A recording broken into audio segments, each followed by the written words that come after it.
selamat datang kembali di Academic Vlog, dan di video singkat kali ini saya akan menjelaskan tentang bagaimana cara untuk menemukan gap penelitian. Ini ada dua cara sebenarnya, ada cara yang ideal gitu ya, dan ada cara yang cepat. Nah, idealnya gap penelitian itu bisa kita dapatkan dengan cara kita sebagai peneliti melakukan kajian pustaka. Kita membaca banyak referensi, membaca banyak artikel ilmiah, banyak membaca buku, untuk kemudian mengidentifikasi dan menemukan gap yang akan kita sasar di dalam penelitian kita. Tapi tentu saja itu akan memerlukan banyak waktu ya, memerlukan waktu yang panjang dan kajian yang sangat komprehensif. Nah, sebenarnya ada salah satu cara yang lebih praktis, teman-teman. Yang bisa dilakukan adalah kita membaca bagian scope and limitations dari sebuah penelitian. Nah, biasanya kalau dalam artikel kan ada bagian itu ya, atau dalam sebuah tesis atau disertasi ada bagian scope and limitations.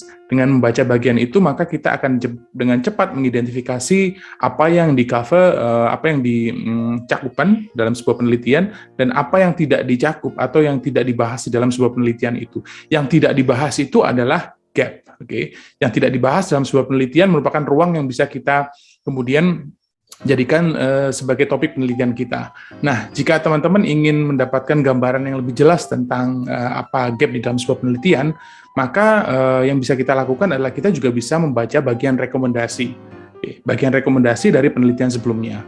Yang paling mudah adalah, misalnya begini, kita mencari artikel yang paling baru, yang terkait dengan satu topik, kemudian kita langsung membaca bagian kesimpulan dan kemudian bagian rekomendasi, dan biasanya di bagian rekomendasi itu si penulis akan menyebutkan apa rekomendasi yang harus dilakukan oleh peneliti selanjutnya. So this is a strong basis. Ini yang menjadi dasar yang kuat bagi kita untuk melakukan penelitian selanjutnya, dan kemudian kita bisa menggunakan artikel itu sebagai baseline ya, sebagai dasar dari penelitian kita. Misalnya kita memberikan statement bahwa artikel yang ditulis oleh ini atau penelitian yang dilakukan oleh si peneliti ini menyampaikan bahwa masih ada celah gitu ya, masih ada gap yang tidak disasar, dan ini menjadi rekomendasi untuk penelitian selanjutnya. So it's very clear. Nah, apabila kita bisa mengumpulkan gap yang align gitu ya, gap yang sama, gap yang sejalan dari beberapa studi, maka gap itu akan menjadi semakin signifikan. Oke, praktisnya misalnya kita menemukan 5 artikel yang membahas satu topik, dan kelima artikel itu di dalam rekomendasinya menuliskan bahwa ini loh yang harus diteliti, maka itu akan menjadi gap penelitian yang cukup signifikan untuk kemudian bisa kita jadikan dasar bagi penelitian kita. Itu.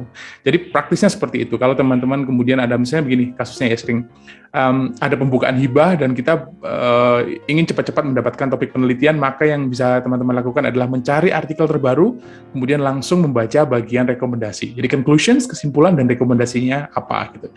Rekomendasi itu yang kemudian bisa kita jadikan sebagai dasar atau sebagai gap untuk kita bisa menentukan topik penelitian kita selanjutnya. Gampang ya, sederhana ya. Oke, jadi teman-teman bisa memilih salah satu dari dua cara tersebut. Ideal, dengan cara comprehensive literature review, melakukan kajian pustaka yang komprehensif, panjang lama begitu, tapi itu akan memerlukan waktu yang sangat lama.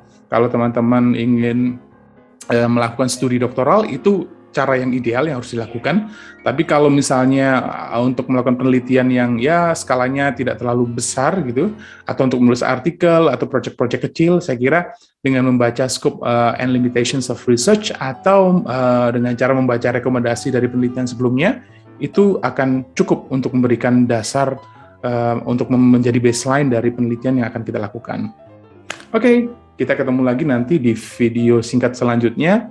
Tapi saya menunggu pertanyaan dari teman-teman, apa kira-kira yang akan kita bahas, sehingga nantinya saya juga bisa mempersiapkan video selanjutnya. Thank you.